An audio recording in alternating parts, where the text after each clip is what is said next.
Before streaming technologies were so widely available, we didn't get a chance to see how other games were run unless we were invited to sit in on an actual session in person. And trying to explain what a D&D session was like was a challenge. No matter how well you explained everything, it never really lived up to the experience. Now, one of the most exciting things about playing D&D these days is the ability to watch others play the game. But how do you actually set up your game for streaming? Stick with me.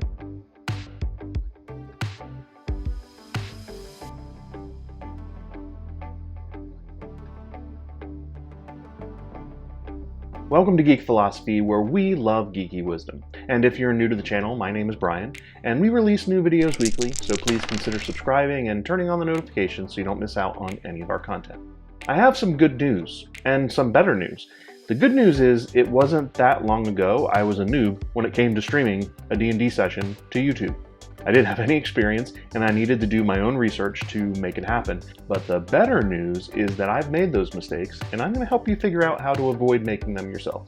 Today, I'm going to discuss all of the things that you need to consider before you decide to give the world the chance to watch you and your players. But more than that, if you stick around to the end of the video, I'll show you a behind-the-scenes look on how I set up my own live stream campaign. Okay, let's roll.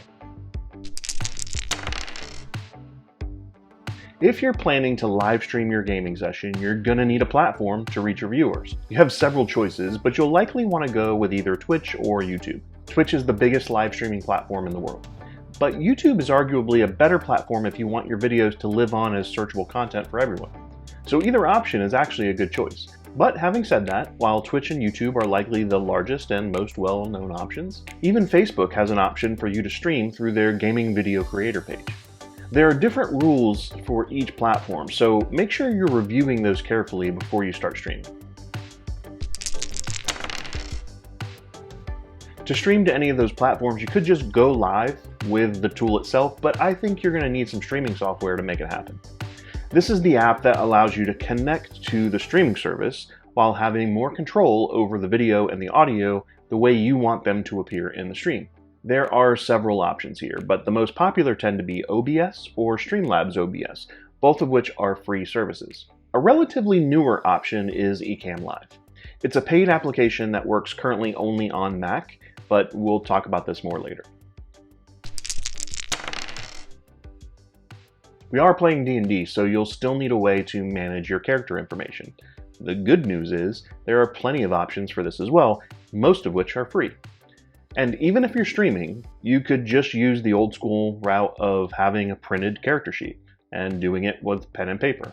And this is a great option actually if you want to minimize the amount of windows that you have open while you're playing the game. But you can also save your character sheets to Google Drive, which is also free, and it's easily shared from player to DM or even other players if you need to.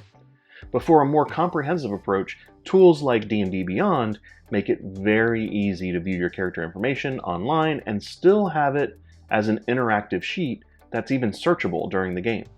And if the DM has a paid account, they can share all of their purchased content, like sourcebooks, with members of the campaign.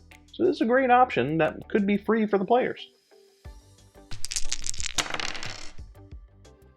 Now, how you manage the rules during your campaign is also an important consideration. The physical books have been a tried and true method of running the game since its inception, so they still work for a live stream game. But for a free approach, you could use the SRD or the basic rule set that's available in PDF form directly from Wizards of the Coast. Now, having said that, D&D Beyond that I mentioned earlier is owned by Wizards of the Coast now. It was an amazing repository before, and it's going to be an amazing repository moving forward. There's both a free and a paid option for this, but let's face it, it's an amazing tool. There are also virtual tabletops, or VTTs, that have character sheets and rule sets incorporated into them. And speaking of VTTs, we're in an age of abundance when it comes to virtual tabletops. There are a variety of both free and paid options that you can choose from, and they all have their pros and cons when it comes to running a game. And it would take forever for me to go through all of them, so let me just give you a list of some that you should look at and investigate, see which works for you.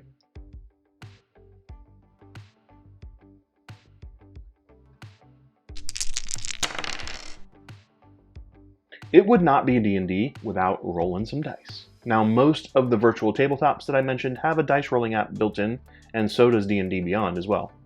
And if you didn't know, you could also use Google or a number of other online applications and smartphone apps to roll some dice. And there are so many of these options to choose from now, but for me, physical dice is still the way to go. And I mean, if you're playing with people who lie about their dice rolls, there's a bigger problem with the group dynamic than software will ever be able to fix. This is a group game, and even if you have everything else covered, you still need to find a way to get together with your friends to play. And some of the applications I mentioned have built-in audio and video conferencing capabilities, but you could also use software like Zoom or Discord or Google Meet or even Skype to make this happen. In the end, it's important that you can communicate clearly with your group, and since you're streaming this, the audience needs to be able to understand you as well. Okay, so with all that being said, there are still some other things you're going to need to consider. What is your budget? Are you limited to the free options, or can you go with some of the paid services where it makes sense? What are you going to display on the stream? Are you simply just displaying the virtual tabletop and the player videos? Or maybe you have some kind of graphic overlay or other visuals that you want to introduce during the campaign. And more importantly, how do you handle putting all of it together? I mean, being a DM is a big job all on its own. And most of us don't have a producer running things behind the scenes. If you do, awesome. But if you're doing this on your own, like I do, you're going to need a little bit of trial and error to fix the things that mess up, because they will, and find out what's the best mix of everything for you. Okay, thanks for sticking around to the end, and as I promised, I'm going to provide you with a walkthrough of my own streaming setup. You can find it using the card available on your screen or by selecting the link in the video description below. But all this talk about streaming has reminded me of one of my favorite quotes from Serenity, the movie that followed Firefly. Hopefully you know it. Can't stop the signal, Mal.